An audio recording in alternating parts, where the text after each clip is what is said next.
Yes, good morning, everybody. Thank you all for coming out here. We thought it was really important that we were able to recognize these young men for either continuing to be with us in Timmy's case or the rest for joining us. And I also want to thank Michael Finley because this was his idea.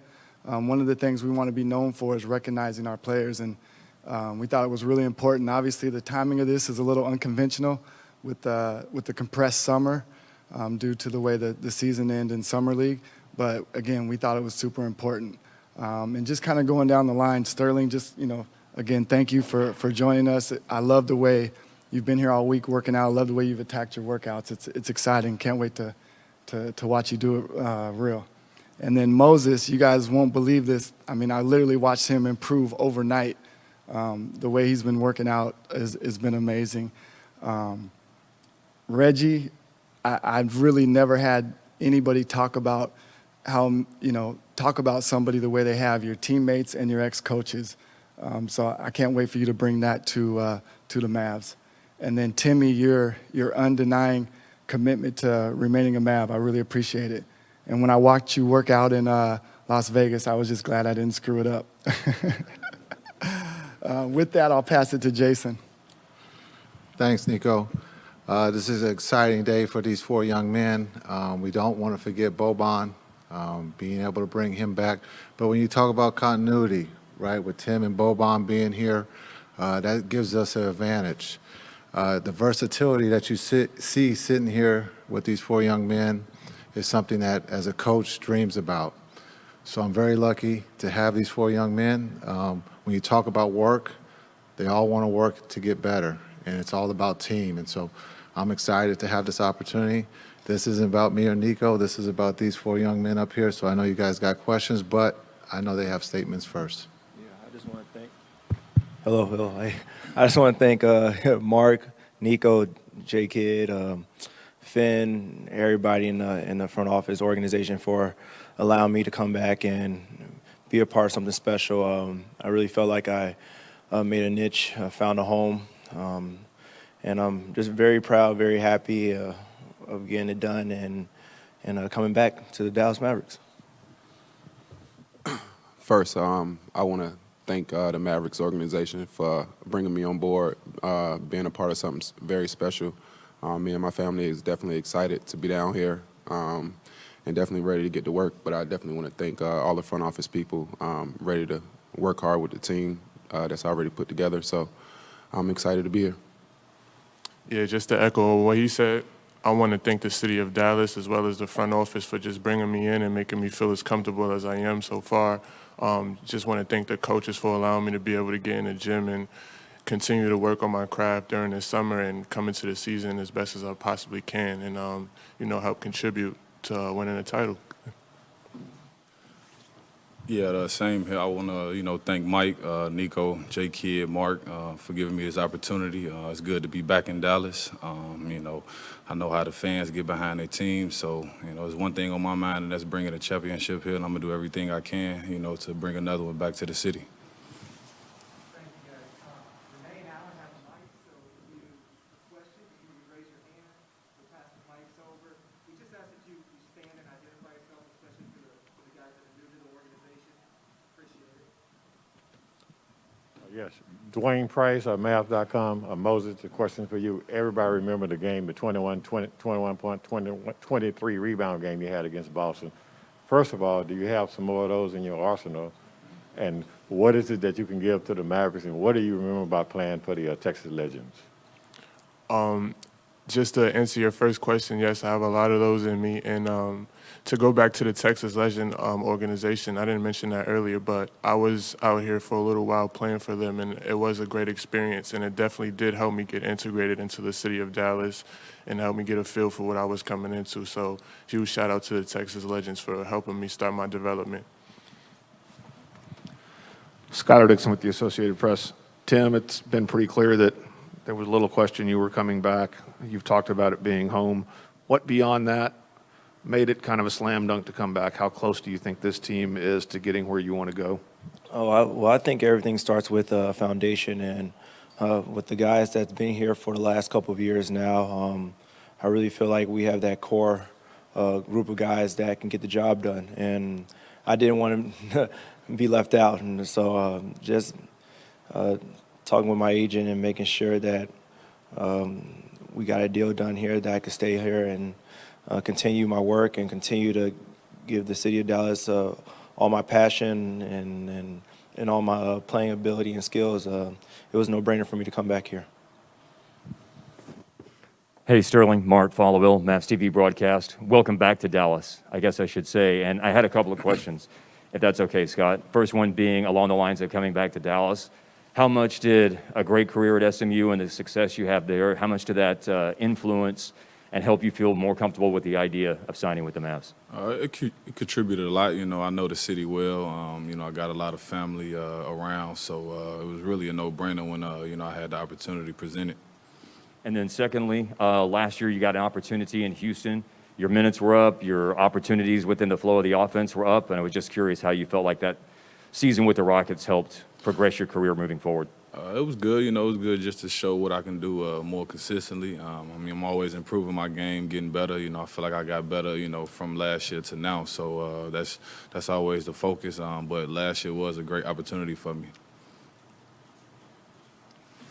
Hey guys, Mike Palucci, D Magazine. For Jason and for Nico, between Tim coming back and adding Reggie and Sterling, common denominator in the game is shooting. How key is that skill to the offensive identity you want to build around Luka in this offense? You want to go first? Am I running the offense? You're the boss. You're the boss. Yeah, it was key. I mean, definitely we wanted to improve shooting and then also versatility, players that could play and defend multiple positions. So it was absolutely key. To echo what Nico just said, yes, shooting is important, but also we got to play a little defense, right? And so when you look at the guys up here, they can do that too. And so as much as we'll talk about offense, but to win championships, you got to play defense. And so that's what these guys, they check the box when we talk about playing defense. Kevin Gray, 105 through the fan. Couple of questions, one for Tim and one for Reggie. For Tim, for you, what do you believe this team has to do to take the next step going into this upcoming season? And for Reggie, obviously a lot of confidence in late game situations, whether it be hitting big shots or making defensive plays.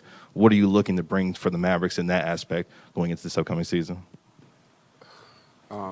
Well, when it comes to, you know, shooting the ball, that's one thing that I pride myself on. And obviously, you know, guarding the other team best player or guarding whoever on the other end, and I take great pride in that. But I'm just ready to be out there competing with my teammates, us going out there trying to bring W's back to the squad. That's my main focus. That's my main goal for this team, and I'm just excited and ready to get it started. And what was your question again? Sorry. What does this team have to do for going into next season to take that next step in your mind now that you've made that recommitment back to the Mavericks? Well, I think everybody, have another year under their belt in their careers, and moving forward, I really feel like just making sure we play hard on both ends of the ball, and make sure we get to that postseason, getting past the first round, second round, try and get to that championship round to bring another trophy back here. So, I mean, I could tell you all this stuff, but we have to go out there and do it. Yeah, Eddie Sefko, Mavs.com. Reggie, what ultimately tilted the bar into the Mavericks' favor when you made your decisions? Well, from when I played against the Mavericks last year, I mean, I liked the way that they competed as a team. They got great players. So it was an easy no-brainer for me. Being with the Knicks last year, I mean, we made it to the playoffs, but I seen this as a team that, you know, that's taking that next step to be in the postseason. So I felt like the skill set that I have was easy for me to be able to make this move, to be able to come down here and be around a great organization and in a great city, around great fans, and just bring my game here. Yeah, and then Jason, obviously Moses is a great rebounder and all these guys. How much of a factor is that moving into the season and improving that area of this team? It's very important. Not just, we all know we can put the ball in the basket, but when you look at the little things, rebounding, being able to play a little bit better defense, if we can apply our energy to that, that's going to put us in a different tier. And when you look at these guys up here, those guys are going to help us get there. Mac Engel, Fort Worth Star-Telegram. I had a question for Nico and then one for Jason. Nico, considering all that you've been able to get done so far, are you happy with what you've been able to do, or do you say we still got to do a little bit more to have the team that you want to have before the start of the season? I'm definitely happy. There's no doubt about it. Until we start playing, you never really know, but I'm definitely happy, and probably just the way I'm built, I'm probably never going to be satisfied, but that's just human nature in me. So, but I'm definitely happy with all the team has done. Jason, fans got used to watching the Mavericks play a certain way the last couple of years with Luka and Rick and everything else. How is this team going to look and function differently? Like, how will the fans see this team any different than previous seasons? Yeah, I don't think it's going to change in the sense we're not going to take the ball out of Luka's hand. He's too good. You see we've added pieces to complement him, but also complement each other. But the biggest thing is the defensive side of the ball. We got to pay a little bit more attention to detail. Understand we all have one goal, and that's to win a championship, and we got to get stops. And so the last time we won a championship here, we did get stops, and that wasn't just our offense that won us a championship, but it was our defense. And so just talking about defense, being together, I think one of our leaders said it this summer, we got to work on our chemistry. Our chemistry has to improve. We are a family. There's going to be disagreements, but, we move forward and we help one another. And I think that's the biggest thing you're going to see, the fans will see, is that this team is together. And one quick follow-up. Can you try to translate to these players how hard it is to win a title? You were in the league a long time before you got it. Is there any way that you can tell them that, or is that something they just have to go through experience and learn for themselves? No, I think we'll talk about it. Understanding the experience that they went through last year is a prime example. Not being able to protect home, right? We have to protect home in that second season. You got to find a way to win a game on the road. They did that, but they have to protect home. And so, to win a championship, we got to be tied together, and you got to have a little luck. Tim, Mark, Followell, Mavs TV broadcast. It's nice to see you again, of course. 2.5 years ago seems like eons, man, when you got traded here. As you sit here today with this press conference and what's happened this summer, I was curious if you could reflect back. Did you ever, in your wildest dreams, think when you got traded here 2.5 years ago that you would fit in and flourish the way in which you have? I think just playing alongside a KP for these last 4 or 5 years now, and playing alongside Luka since I've been here, been part of the Mavs. I did really feel like, I think after the year before we got to the bubble and before we went into that transition of the COVID protocols and everything, leading up to that point, I really felt like this was a place for me to to really flourish and find my niche. So I think just after that, moving forward, I really felt like I was part of something special, like I said before. And I mean, all the way up to now, I do feel like, this is home. And I do feel like, I'm supposed to be here. I belong. Bria Maranthus, Sports Illustrated. I got another one for you, Tim. You're a not new face around here, so I'm curious what changes you may have noticed around here with a new coach, a new GM, new teammates, or maybe it still feels very similar? I think everything still feels a lot similar up to now.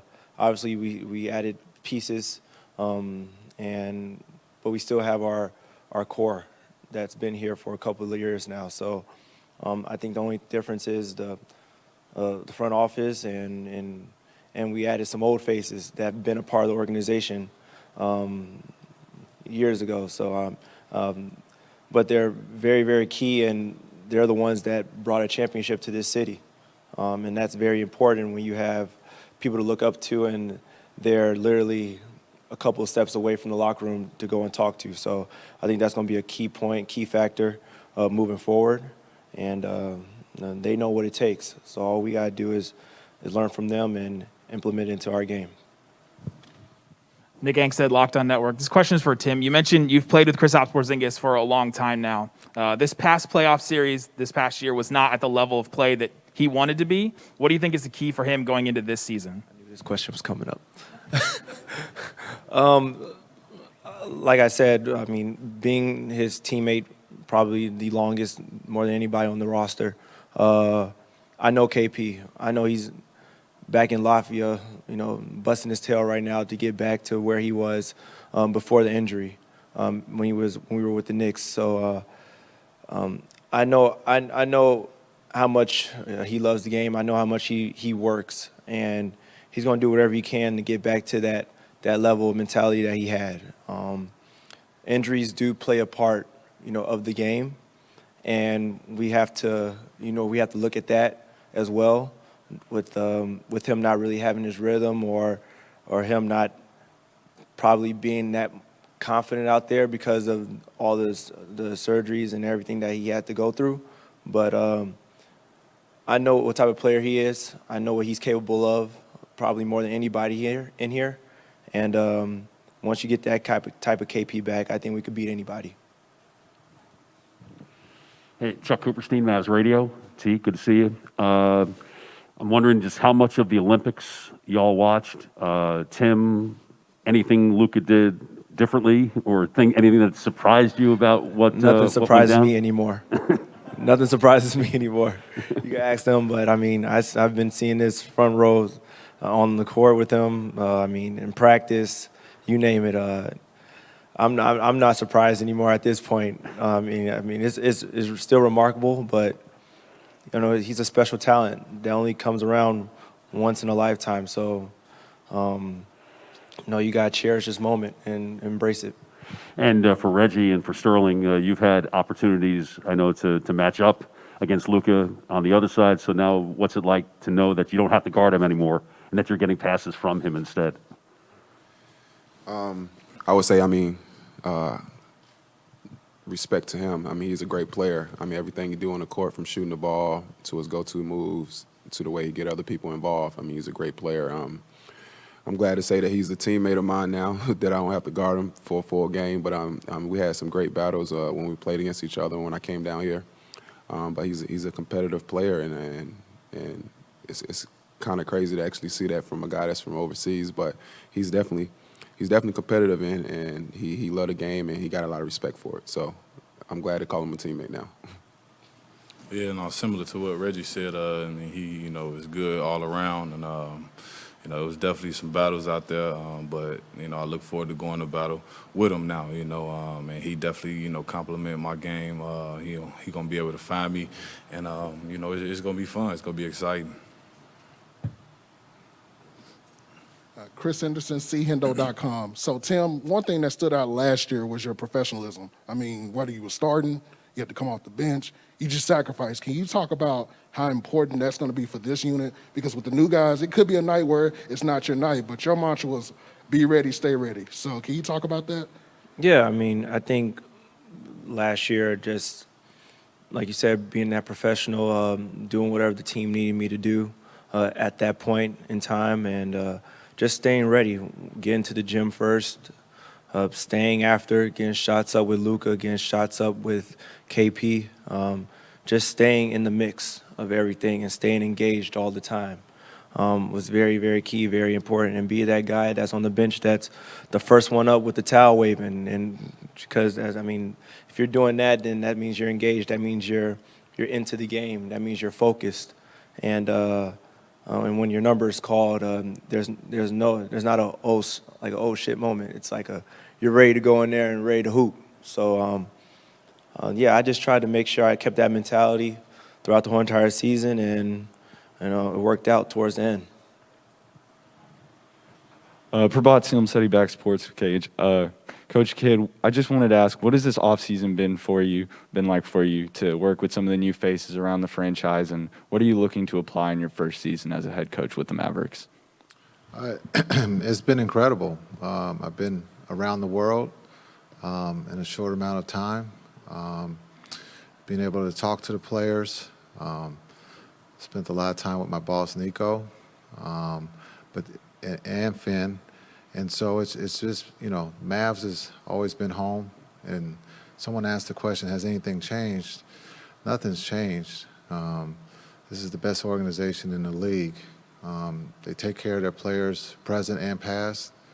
And so I'm excited for this opportunity to be able to coach these young men and to achieve the goal, right? We're here to win. But I think the biggest thing is right now I've just been a listener, listening to what they want to achieve, and how they want this to look. Hey, question for Moose Ryan Lee from Tencent Sports China. Moose, well, you're a really young player and really been in the league for a couple of years. Who are some players that you always study their games, and especially from your position, any idol players or anybody you always learn from and study their games?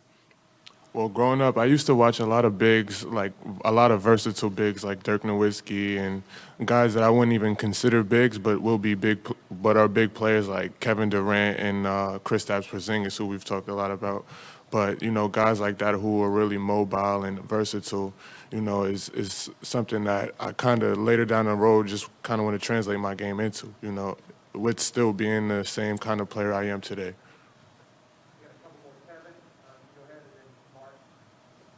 Kevin Gray again, 105 through the fan. This question is for Jason. Jason, obviously having spending time with Luka and Kristaps recently in their native countries, what did you learn about them as players and as people that's going to help you coach the two of them and help them going into this upcoming season that you were able to take away from your visits with them?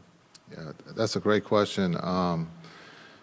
Talking to the guys last night, and if you asked them, the first thing I told them about that trip was that they all need to go. Two beautiful countries. I thought Luka was a great host. KP was an incredible host too. And so to see them on their turf, the hospitality was unbelievable. The food, the wine.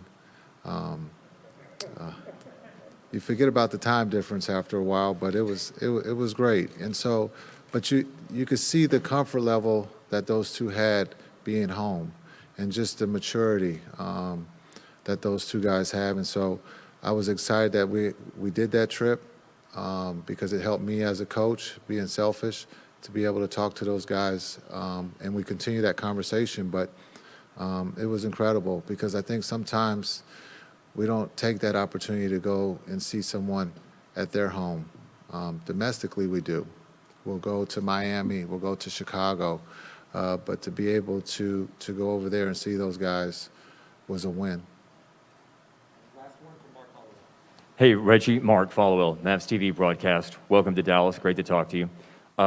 Serious question here. I've watched you play for a long time, and I remember Dickie V calling your games at Carolina, and in the NBA you've had like Ralph Lawler and Mike Breen and Clyde and a lot of great announcers call your games. The one thing I've noticed, though, is some announcers say your name differently. And so just for my benefit and for everybody's here to get it right, would you mind sharing the proper and preferred pronunciation of your last name? My name is Reggie Bullock. Bullock. I'm sure you've heard people say Bullock, but Bullock. Thank you.